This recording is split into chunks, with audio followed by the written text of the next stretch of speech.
Now we add 200 grams or 0.2 kilograms on the piston of the bigger syringe.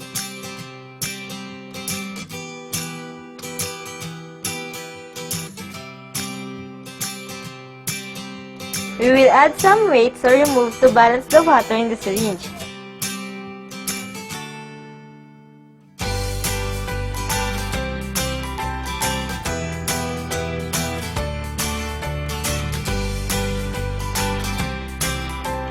Then the final weight that balances the water in the syringe is 110 grams or 0.11 kilograms.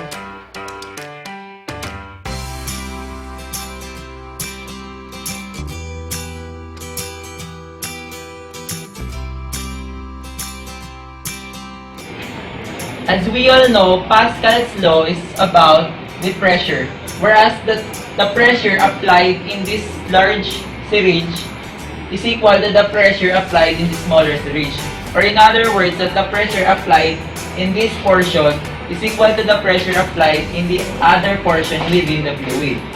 In this experiment, as viewed, there are weights that are placed in the top of the piston that causes the piston to push us down. This means that there is a force that is applied on this syringe that causes the water to go on this smaller syringe.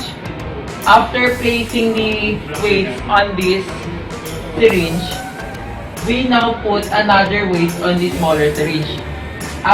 Then we manipulate the weights in order for the water to have the same level. This means that the water or the fluid within the syringes are in equilibrium. This means that the pressure, again, that is applied, which is F over A, is equal to the F over A of the small syringe.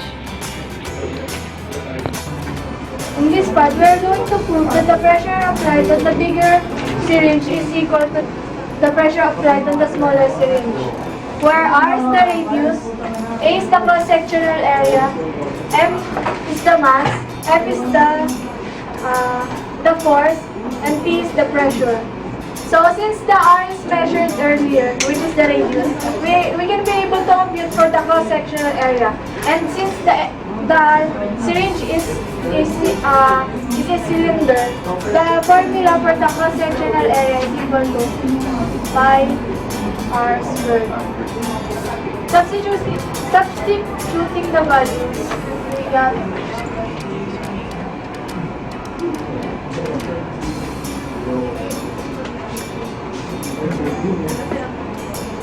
and with that, we can compute that the area for the cross-sectional area for the bigger syringe is equal to 7.65 times 10 raised to negative 6. And for the smaller syringe, with the same formula,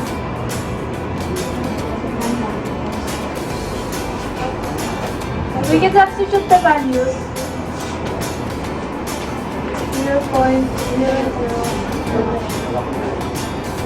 And computing for the substituted values, we can get that the value is 3.94 times 10 raised to negative 6 meters squared. Now we compute for the force.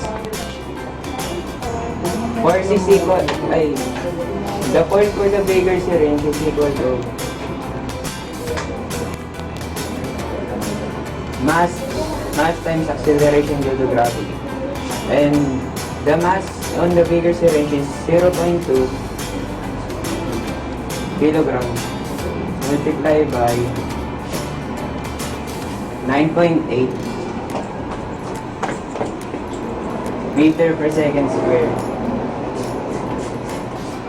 We calculate it, which is equal to 1.96 newtons. The force for the smaller syringe also the same. The same situation.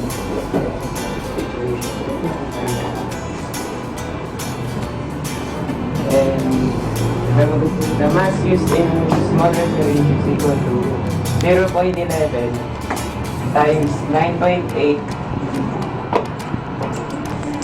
meter per second square, which is equal to 1.08 Newton.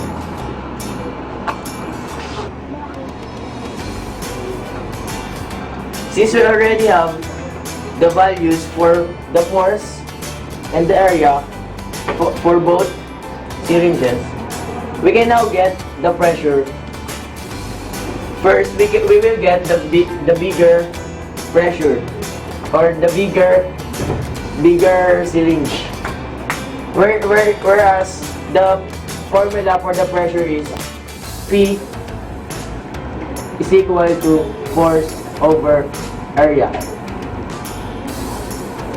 where F is equivalent to 1.96 newtons, and the area is 7.65 times 10 raised to negative 6 meters per second squared, meters squared.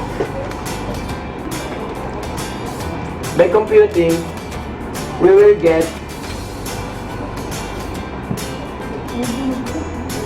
2.6 times 10 raised to 5. And we have now the pressure for the bigger syringe, and the unit is Pascal. And now we will get the pressure for the smaller syringe.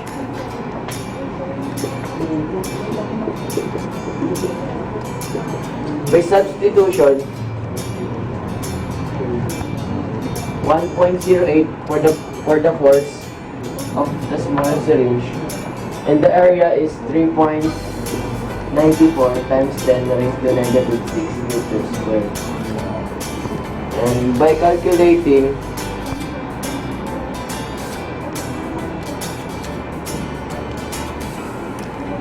we get 2.7